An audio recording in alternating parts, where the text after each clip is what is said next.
In the first part of introductory lecture on SAR, we understood how SAR can be used for DEM generation and deformation estimation.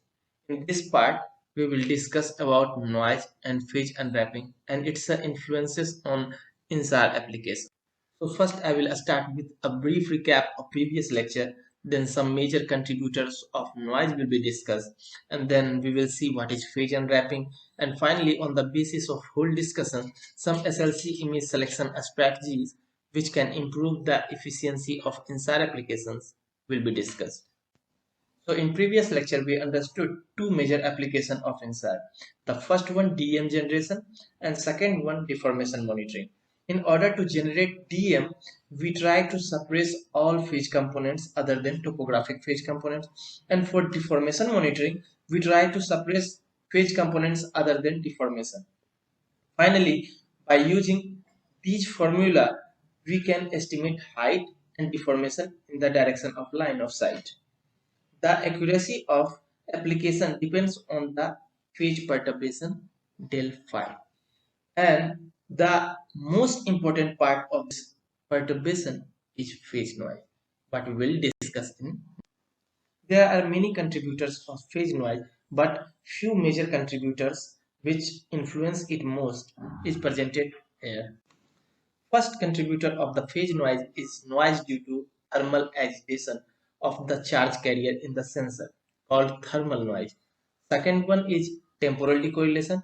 If two images are acquired at two different times, the scattering properties and relative position of scatterers changes and cause temporal decorrelation. Larger time gap between two SLC images cause large temporal decorrelation, and so large amount of noise will be.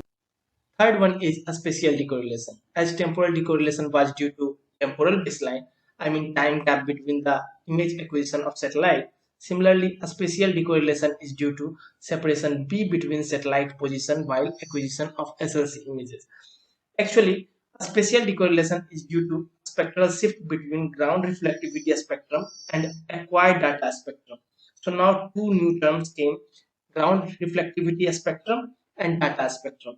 The ground reflectivity spectrum is full range of backscatter frequency response from ground resolution cell. It depends on a scattering property of resolution cell. Some literature refers it object spectrum also. Ground reflectivity spectrum is independent of imaging system. Now to understand data spectrum, try to understand what SAR satellite do. It actually maps a particular bandwidth of ground reflectivity spectrum into the data spectrum. The most important thing on which mapping of ground reflectivity spectrum to data spectrum depends is viewing geometry of satellite. So take an example of particular frequency of ground reflectivity spectrum. As a SAR satellite acquires data in azimuth and slant range imaging coordinate, so ground reflectivity spectrum in ground range will be mapped into the data spectrum of corresponding slant range.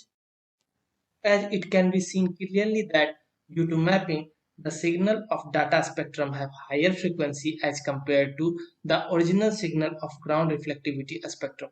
Or you can say there is a frequency shift in all the spectrum of data spectrum as compared to that of ground reflectivity spectrum. This mapping of ground reflectivity spectrum to data spectrum, or you can say ground to slant range mapping, will depend on incidence angle.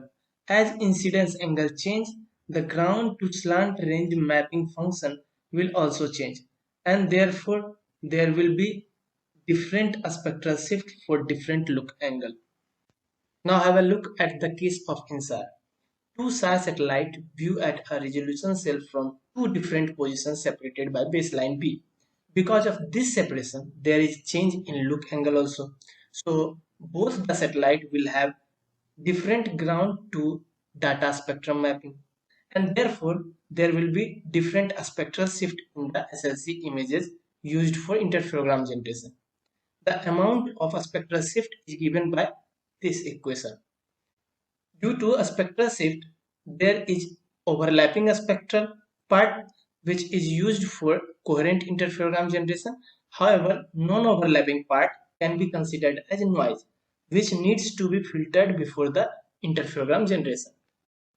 As a spectral shift is proportional to baseline, so for large baseline, spectral shift will be more and overlapping a spectral part will be small.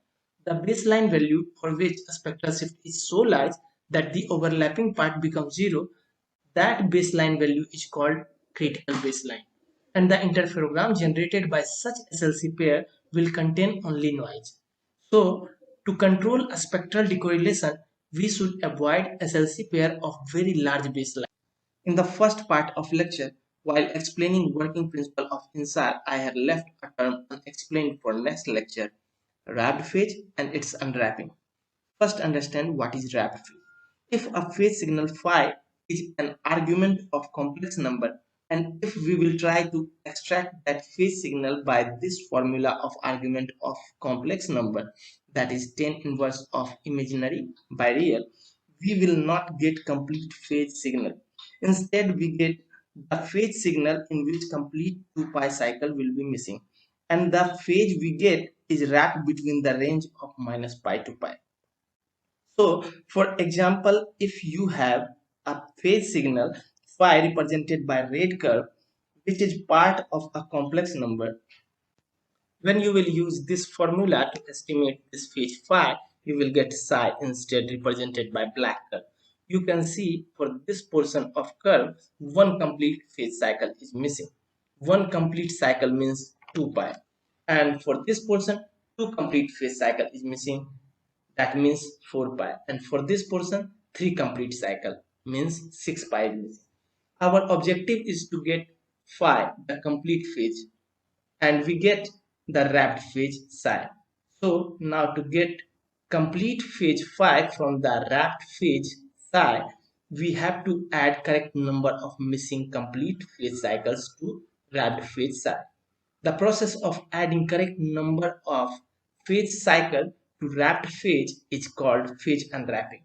One more thing, if the original phase phi is positive, then we have to add complete phase cycle to the wrapped phase to get complete unwrapped phase.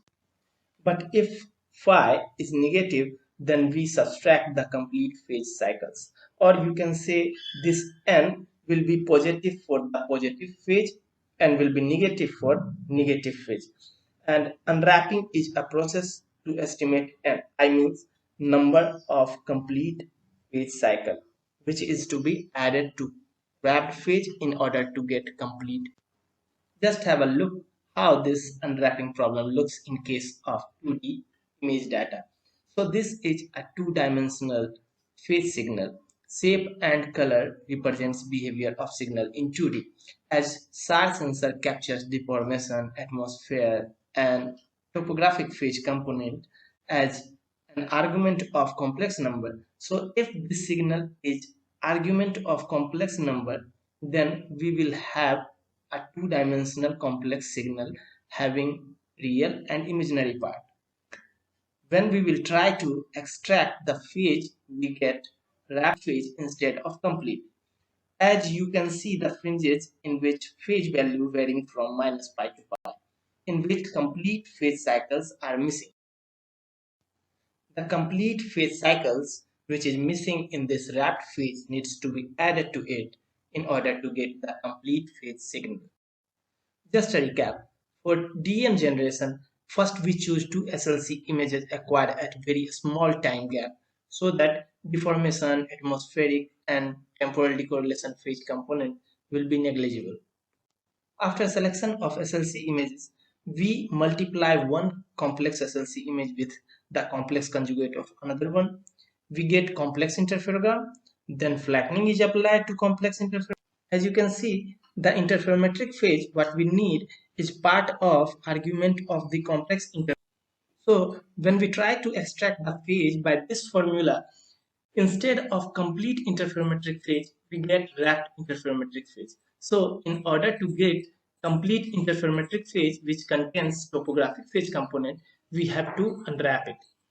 That means we have to add the missing complete cycles. So let's understand in more realistic way what I was trying to explain in previous slides. So there is a hill and we want to prepare digital elevation model of this area. A SAR satellite captured single look complex image of this area and the phase value corresponding to the resolution cell is in the argument of the stored complex backscattered signal. We took another SLC image captured by a satellite at a very small time. Complex interferogram is generated by cross multiplication of one SLC with the complex conjugate of another SLC image, and flat earth component is removed by flattening. After flattening, complex interferogram is generated which contains topographic phase component only. Topographic phase component is KT into B perpendicular times the height of resolution cell in the area. But as you can see, the topographic phase component is argument of the complex image. If you will multiply all these terms, you will get topographic phase in terms of radian. We can separate topographic phase component in two parts, wrapped phase and integer phase cycles. But to extract interferometric phase which contains topographic phase component, when we will use formula tan inverse of imaginary by real of complex number, we will get wrapped phase. So in order to get DEM of this area, we have to find missing integer cycles. After adding it to the wrapped phase, we will get unwrapped topographic phase. And then by dividing it by KT into B perpendicular, we will get D. So phase unwrapping is most important step. A wrong estimation of integer phase cycle can degrade accuracy of DEM. For the perpendicular baseline of 300 meter, the error of one phase cycle in unwrapping will cause an error of around 31 meter in the DEM for this specification. Now try to understand the effect of the baseline on the phase unwrapping of topographic phase component. For three different baseline value 100 meter, 300 meter and 900 meter, we have shown the pattern of wrapped phase and the difficulty encountered to unwrap it. Topographic phase is kind of mapping of the DM elevation into phase, which is scaled by baseline and KT, the proportionality constant. So if baseline will be large, a scaling will be large too. As you can see, the same elevation range between 0 to 83 meter is different for different case of perpendicular baseline. If a scaling would be more, there will be more number of complete phase cycle missing in the wrapped topographic. When baseline is just 100 meter, a scaling would be less, and the topographic phase varies from 0 to 5.6 radian only. So there is only one complete cycle is missing in the wrapped phase. Phase unwrapping algorithm can easily estimate this one. As you can see in the wrapped phase of 100 meter case, there is one contour where there is sudden change of phase. So there must be only one cycle is missing for the pixels inside the contour of this continuity. In case of 300 meter perpendicular baseline, a scaling will be more as compared to the 100 meter baseline. So more number of fringes will arise.